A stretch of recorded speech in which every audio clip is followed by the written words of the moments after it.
on? No. Good. Thank you so much for everything that you've done so that I could be here. Now, I know that you from industry and began to evaluate, it wasn't long enough to go really in depth, but began to evaluate what laws we have here in Nepal, what implementation and follow-through we have, where the gaps are, and most exciting about that is that the stakeholders, everyone gathered around the table, what can happen. And I was told afterwards that I didn't even deliver the punchline. And the punchline is this. I had businessmen in the room with me and ministers. In 2002, we did a study, and I mean generically, we, those of us who work in hospitality, on tourism. That's a lot of money, and that is not buying a new car or rent or anything. That, and on average, in two studies done in the United States, 2002 and 2005, also done in Australia, we tend to travel with 1.5 other people. So you recruit somebody who's disabled, and you sell one room, and then maybe 1.5 extra room if they're not staying in the same room. You know, if you don't want to sleep with your staying more time, and you know, that's money. And I bet you already know this in your gut. It's so hard to find accurate information about what a place is like, a destination is like, in terms of our needs for travel by word of mouth from other people. Our allies? We are obliged to. Absolutely, absolutely. Well, I just, this year, did Brazil do its first study of the travel behavior of Brazilians with disabilities, so focusing on domestic travel. What was interesting was not the dollar numbers, because travel with someone, so that average on that is probably typical. And their biggest problem was, and we kept talking, and then his wife got mad at me because we kept him in the sun, and I found out that he's 82 years old, traveling with his wife in the wheelchair. So we went in the shade, and a journalist came over and started taking pictures of me. Don't stare, don't stare. But what that does is it teaches children to be afraid of us. Yeah, you know, you're going to catch this, or it's rude, or something. And so, without being aggressive, without making the mothers feel bad, I will kind of go between the mother and the child, and I'll bend down, and I'll tell them my name, and you know, talk to them. Because when I would go over on the other side of the street and avoid him, because I was taught to be scared. So I never do that anymore. And I think, you know, when you see something different, your attention is grabbed, yes. Right? Yes. Like all of us, we are listening now. If you make bang sound, everybody will look at me. What is happening? There's a curiosity, you know. So that's natural. Yes. And another thing is, I think, as you are right, we should approach it gently and educate people. So some of what I tell expectations of people in the countries where you travel. You pull out an American Express card or whatever, and you have unlimited funds, you have a fancier wheelchair or whatever, you know, you actually have we can understand ourselves as ambassadors to help complete the work that you've done as DPOs and NGOs. Heritage, UNESCO heritage sites accessible. So that will be quite interesting. I'm looking forward to that. But when I was 17 years old, I was paralyzed. When I was about 13 years old, my arm started going away here, and we thought, we didn't know what happened, so they looked inside, and they couldn't find anything. Later they went and did this operation on me, and they said afterwards, Scott, you're going to be paralyzed. And I said, I'm 17, I'm not going to be paralyzed. Right? But they were right. It was slow. They actually bruised my spinal cord, and 2 weeks after that, I couldn't walk anymore. That was on a Thursday. The Sunday before, I was certified as a ski instructor because I lived in Seattle where Boeing and Microsoft is. So I got my dream job. I was a ski instructor, and I've never skied once since that time. With the social model of disability, what that means is everyone has a different set and range of functions over time or among populations. And those functions can be the cause of excluding us from participation in culture and society, jobs and education, if the environment and the attitudes are not adjusted properly for us. So that this is an odd statement when I say it to a group that isn't familiar with these ideas, like most of you are. I say, you can eliminate disability by changing the environment. And people go, no, doctors eliminate disability. No, that's what we call the medical model of disability. And in that mindset, what doctors do well is fix broken things. So doctors look at us like broken things, right? And then there's the charity model of disability, which says, we'll help you because, you know, what's that word? In Nepali, I don't know, it's probably not so good.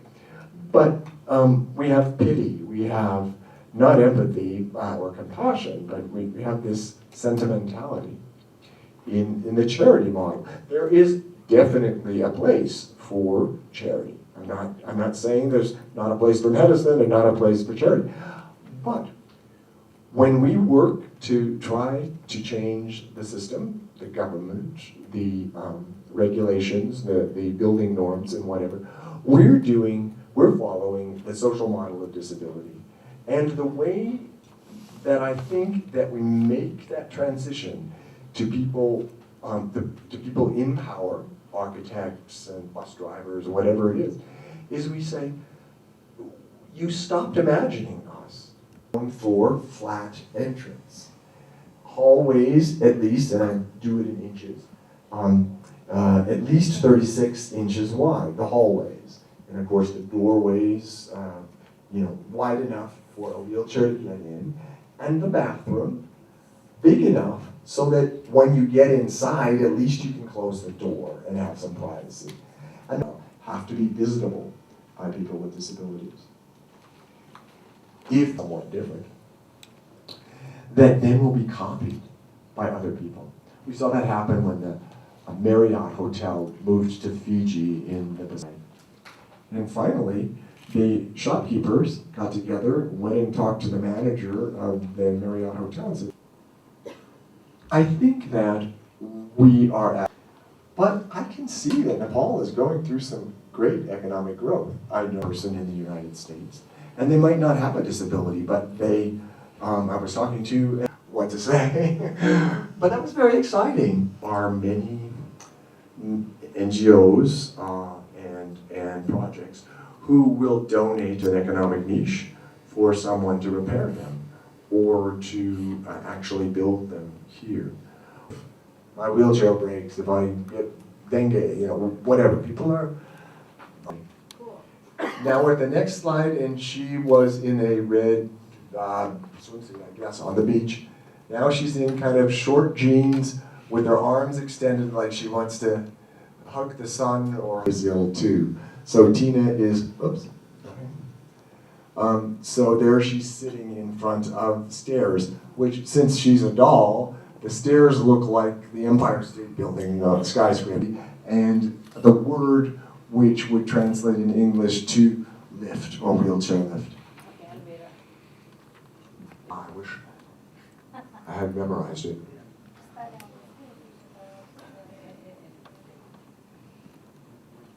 It's running slow. Is it running off a DVD maybe or something? Oh, okay.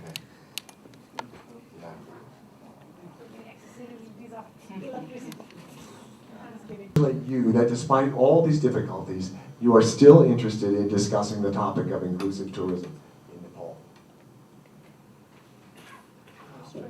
Good. What I think is most important, you already have. That is the spirit of receptivity and hospitality that you provide to us as tourists. Everyone welcomed me here with great affection. What we're seeing, I think we're seeing a rickshaw or something with Tina Descolada sitting on the bicycle seat. Smiling, talking, and someone's stroking her hair.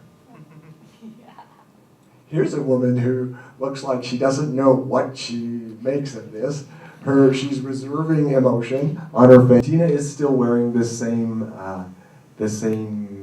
camouflage trekking outfit, wearing a knit hat and a leather jacket, and again looking with a big. Next to her is a man wearing a typical hat that I see in Nepal, and he's holding Tina. They're cold up in the mountains, and they're holding Tina, and the older brother is kind of smiling, and the younger brother is kind of saying, "What am I doing here?"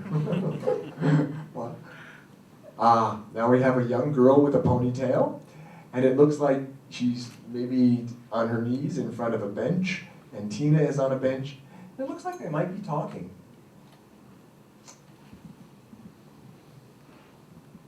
As people with disabilities, the first thing that makes us feel at home is when attitudinal barriers break down.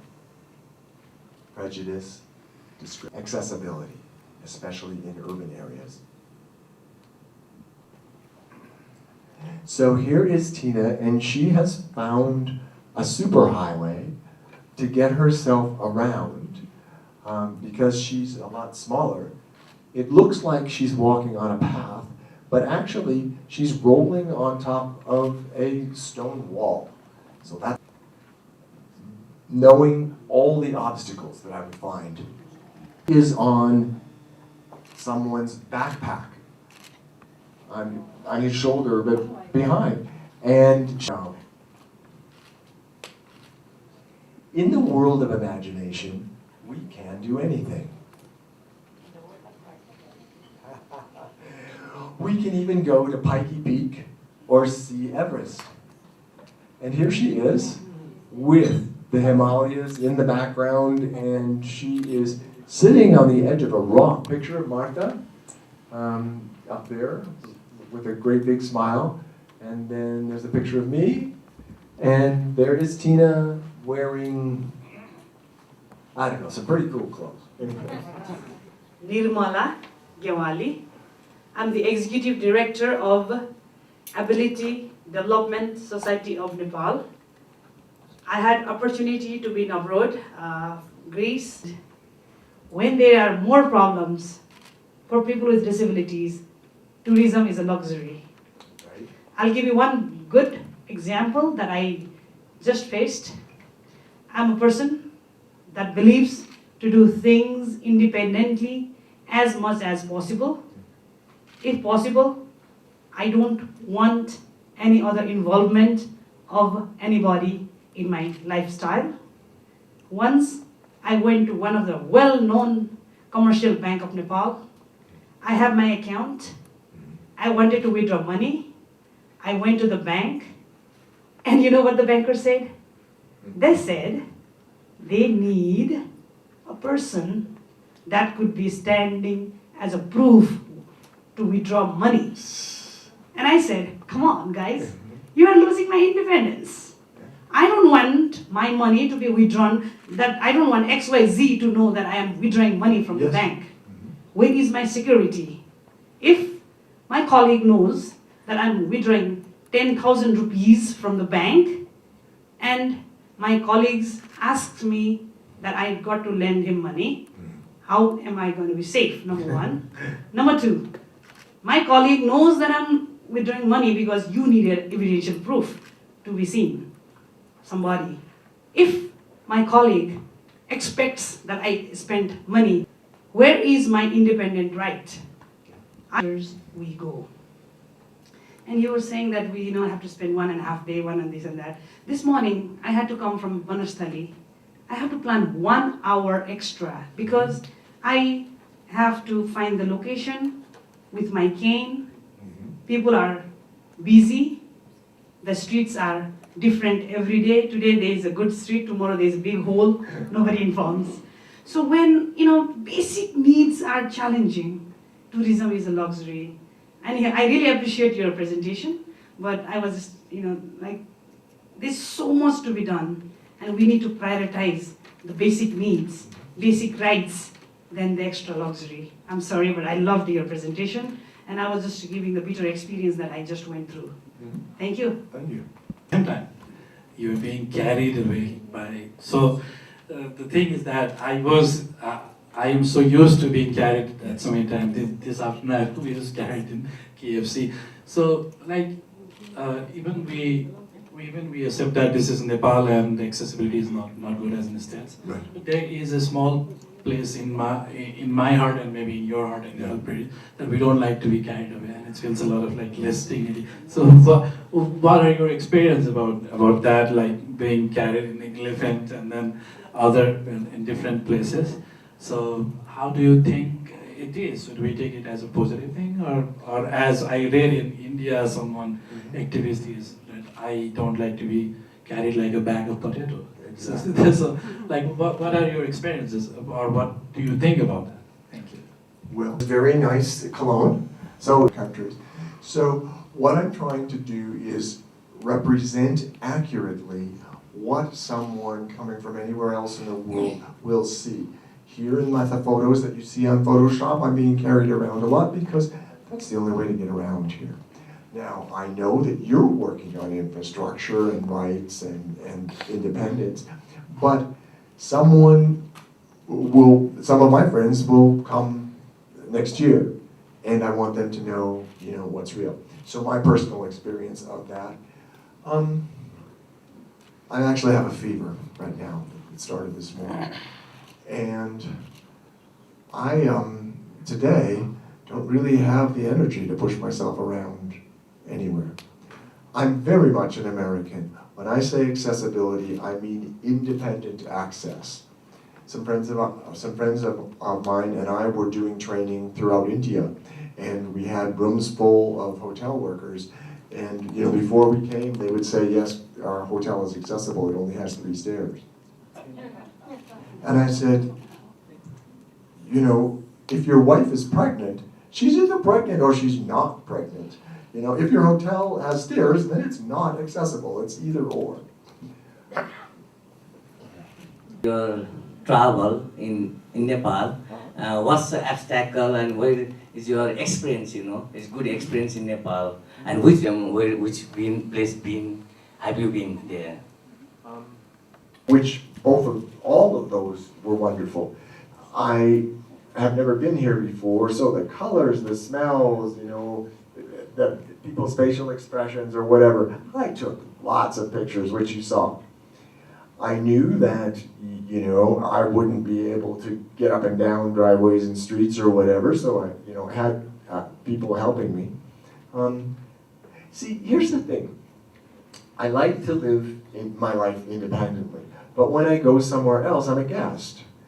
And the history of development, especially around disability and accessibility, is not the same. And that's part of what I want to experience. I can bring my history and my experience and say, well, we did it this way. You might not want to do it this way because we did it that way and it was wrong, But when I travel to other countries, I actually find often that the new growth, the new ideas are happening in places where people with disabilities don't usually go because you have immediate needs that have to be met. So I'm also a researcher going around and looking to see what's new and sharing that when I get back home or at my blog. As an advocate to make this accessible, and in a country where the laws and legislation are not very effective to follow from the private sectors. So you working as a motivator, you as a role model, what are some motivational tips? What are the areas that we can tell to the private sectors, even though law is not very much mandatory to them, but they can be motivated for us to make those areas accessible? Because whereas the law and legislation doesn't work very well, and if we can't change it quickly, but another area I believe is motivation and empowerment. How can we encourage those sectors so that they will be motivated for us even though they have a less client? What are some tips? Can you give us? It will be helpful for us. Thank you. That's a good question. Thank you. We have braillers at your institute. You could give a sample and see if it's actually used. You can actually come like a spy, after you say, we want Braille menus. And then you send someone a week later and they ask for a Braille menu. And then you come back 2 weeks later and you send someone, right? Use those tricks, use those mystery shoppers, secret shoppers. The key is the question, the way you said it, what's in it for me? The logic of business is to be sustainable through profit. So we need to do a little mental shift. We know that we have the right to these things, but let's reward economically those who actually begin to support us with, Braille menu, for example. And then that hotel, that restaurant, they'll, over tea someday, they'll be saying to their neighbors who are restaurateurs, wow, I'm seeing a lot of people who are blind, and they keep coming back. And the other guy's saying, well, we don't see that. And they begin to tell the story and begin to change the culture of restaurateurs here. In other cases, sometimes there's high-tech things, tactile iPads and that sort of a thing that a business will just get excited about, and they want new toys, and they'll do that. Those are some. Iraq, people returning home are facing severe mental problem, mainly PTSDs. So this is a huge market to be tapped.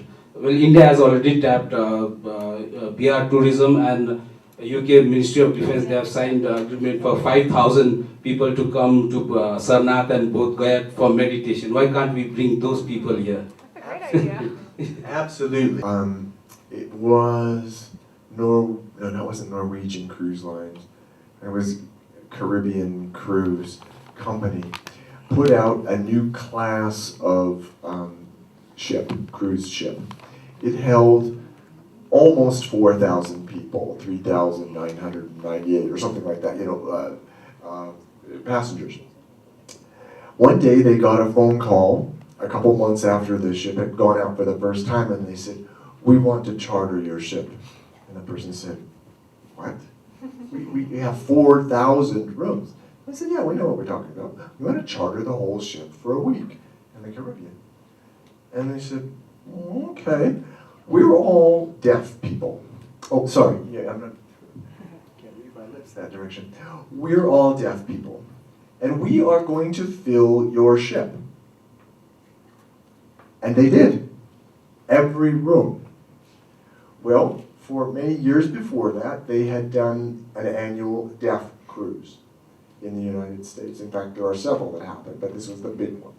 They filled the whole ship, and they said, so, look, we're going to rent this whole ship. You need to do some things to make it accessible for us. You need to learn sign language. You need to bring in interpreters. We have some technology where we can feel the beat of the music. We want to dance, and on like that.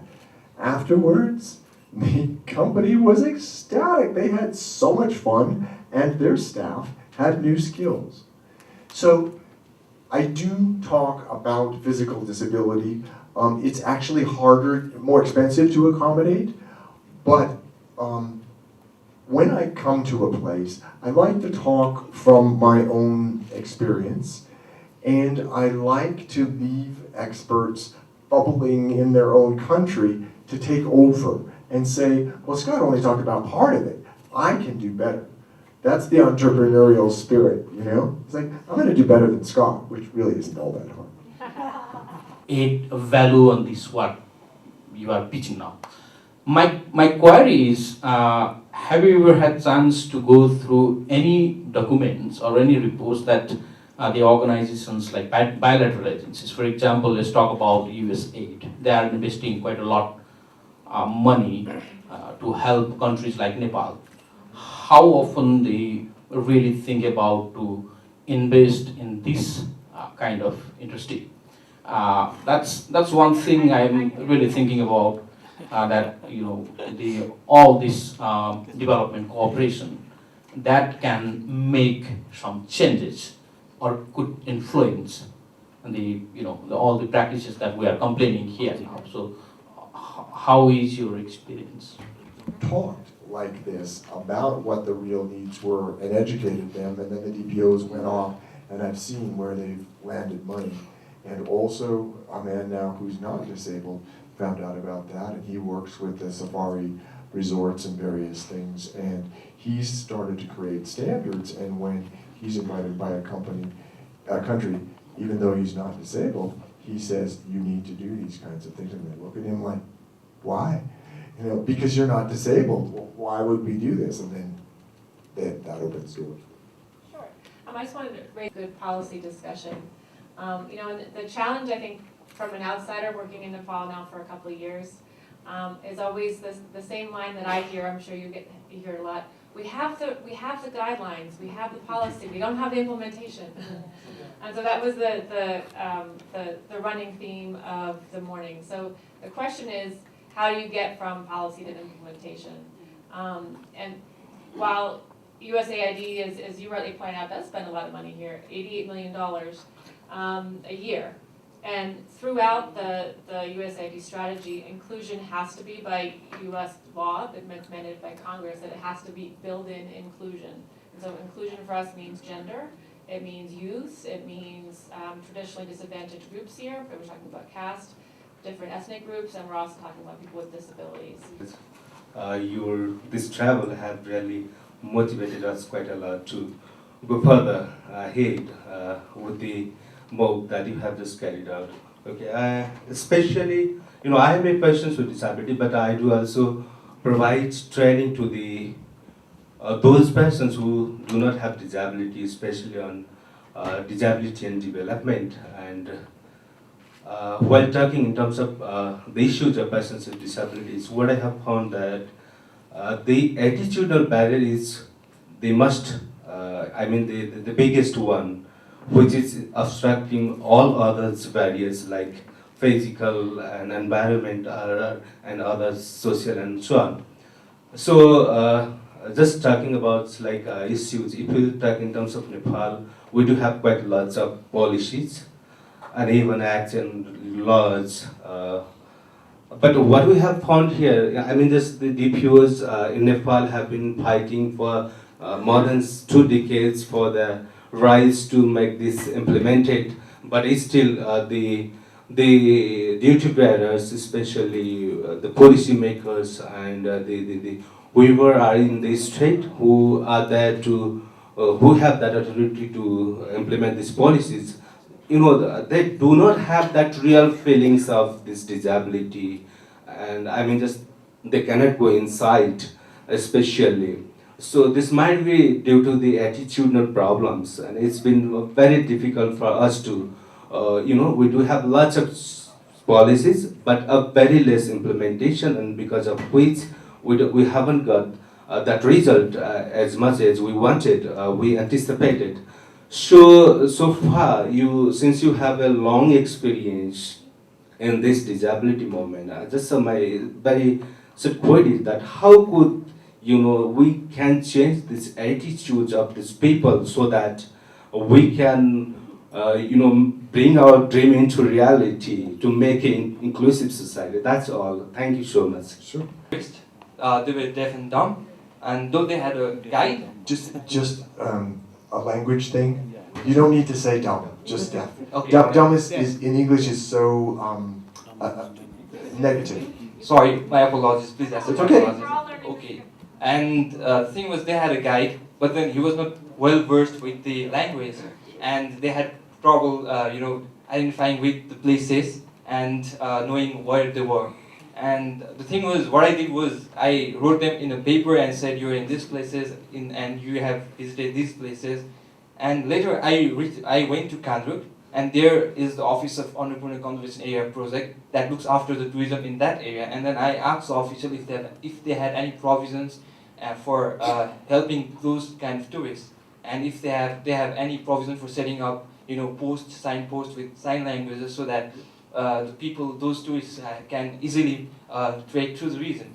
But then they said there is no such provision, and they are not aware of any kind of law. So such situation exists in the tourism sector. So I think there has to be some ways in which those policies can be actually translated into the field, So I think that's where it's lagging. And though I asked them if there are ways they could do it, they said they don't have any money or budget. But then I think with the tourism money that they get, it's quite feasible. So the thing is, the problem main is how to implement it in the field. Thank you. They can create another group that will come later. And with that group, you can sit down, the first group, you can sit down and say, where did you get lost? Where should we put the signs? And then you can go for some funding or a woodworker, whatever would donate. Think creatively of a demonstration project. I've seen the videos on YouTube about blind trekkers, Nepali trekkers, going through the villages and talking to people and saying, we're trekkers, we're blind, did you think we could do that? And changing the story. And then we need all these little stories working together. But you can start it out and explore whether there's even the possibility for business there. Starting a business on your own or starting a collaboration on your own, a new itinerary. In my mind, a couple of months ago, Embassy initiated one same like this workshop, and the Ananta Vaidya, who is the origin Nepali but American citizens, he's also starting accessibility some course in Kathmandu University. After that workshop, we can see there are a couple of policymakers was there.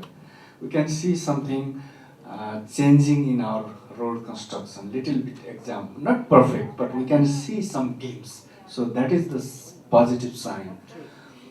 And also, I want to borrow one point from the Scott, like he says his presentation, at least we can make a ground floor premises accessible if we cannot make whole building. So that area we have to thought. And always we have a practice he's not doing. But we have to start from outside also. What is my role and responsibility? As a DPS leader, just click in my mind, why should not we start as a accessibility audit? We did the big fight with the government, we wrote the accessibility guideline, we make that, we have a broader consultation, and then our parliament approved that but not implementing. That is not fault. That is we are not contributing to promote the accessibility guidelines. So that why should not we do the accessibility audit from our side? So I want to ask Scott, is there any best model of the accessibility audit? And after that, changing the situation, some country like our region, I want to just know the example. You have I think you have many examples. If it is not possible right now, just you can send the link us. We happy to do it. Thank you. Excellent. The policy and all that you fought so hard for, it's still not being taken up in the imagination of the government for enforcement, business, or whatever. So you need to take the next step, and you need to say, here is an accessibility audit, and you can slap them around and say, we're going to shame you, or you can say, here's an accessibility audit we did. I'm going to take an example with Pankaj. Here's something that we did in Kathmandu, here's something that we did in Pokhara, here's something that we did in Chitwan. You are a tour operator. You can do a cultural and adventure tour itinerary along there. We would recommend that if you have blind travelers, that they would spend, and you start thinking like a tour operator, 2 days in Kathmandu, 4 days in Chitwan, whatever it is, at this place, and we have, if they're deaf, we have interpreters in Chitwan that we can suggest to you. You literally do the homework for them. That is what I've been working on. So you asked if there are success stories, I'll tell you a failure story. That's what I've been working on with Brazil for 4 years. Now, we say that Brazilians, and my heart is close to Brazil even though I'm American, we say that Brazilians are caranguejos. Caranguejo means crabs. We also say that, that Brazilians live on the beach, so that image fits really well. Well, if you take caranguejos, if you take crabs and put them in a bucket, they will try to get out, right? They will crawl on top of each other. And they'll almost get to the top, and the bottom one will go, wait a minute, this isn't fair. And he'll pull out, and then the whole thing will fall down, and they'll start over again, right?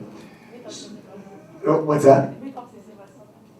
Yes, exactly, Sisyphus. We need to make that argument that we are good business, and we can do that with statistics. We should, in as valid a format as possible, you know, statistics or narratives or stuff.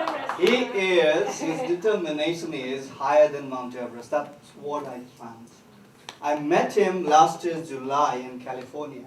I knew him through social network. I wrote him on a marketing trip to US that can we meet? He was there driving, saw me there. Last 10 days we are together, well 8 days to be precise, and I've been traveling with him. Not an easy task, very demanding, very challenging. I seem nice, right? But not he is demanding. But you see the infrastructure. Back home, he could travel, but here, he had to be carried right upon arrival. I must share this with you. What I thought was the strongest driver in my team, the strongest guide, and myself would be enough to carry him from the wheelchair and put him in the van. When he arrived, that's what we did, and I got one crew from the airport. We carried him, like someone said, bag of potato, put him in the van, and what? His pant was almost off. We took off his pant. And actually, I came after meeting Nirmala Gyawali, Robert Ross, thanks to Dr. Scott, who connected me before his arrival. So I came to know there is CIL, Center for Independent Living. There you met John. And they actually provide personal attendants who are trained, who know how to carry them like a human. And I called immediately. I thought I had hired him from day 3. We had hired him, but this was not something we should try and do. So we hired very second day. And that was what learning. And the objective of inviting Dr. Scott to Nepal was very simple. We had 3 objectives. To show him what Nepal has to offer. And he was keen. And he knew it was the place of Lord Buddha. So he arrived, I made sure that he arrives on the very same day of the birthday of Lord Buddha, Buddha Purnima, 14th. Wow. And he was very happy about that idea.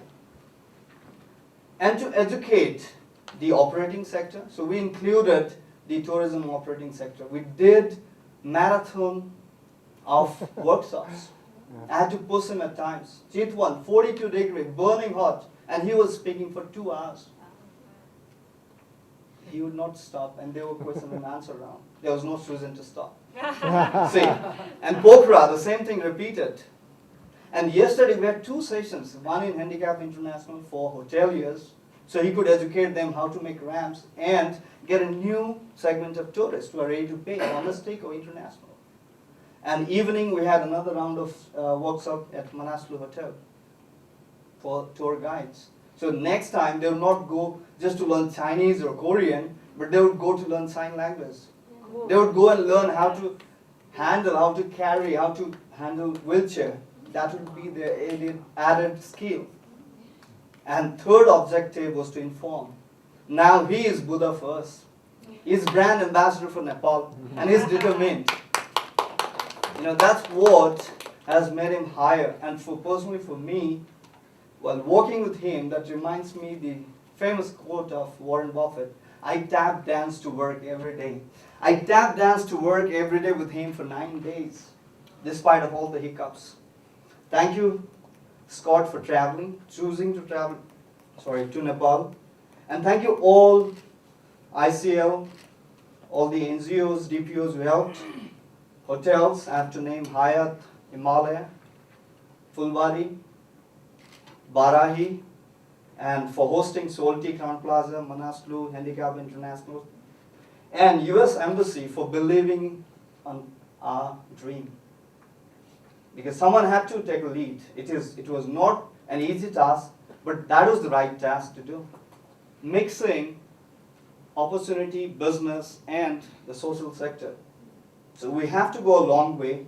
As the Chinese saying goes, the best time to plant a tree was 20 years ago, and the second best time is today, and we are in today creating a history. Thank you, Paul. Over to you.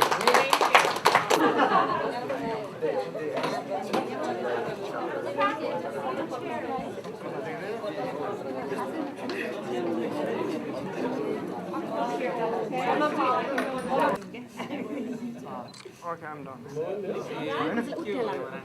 Studio? I know. That's okay. Exactly.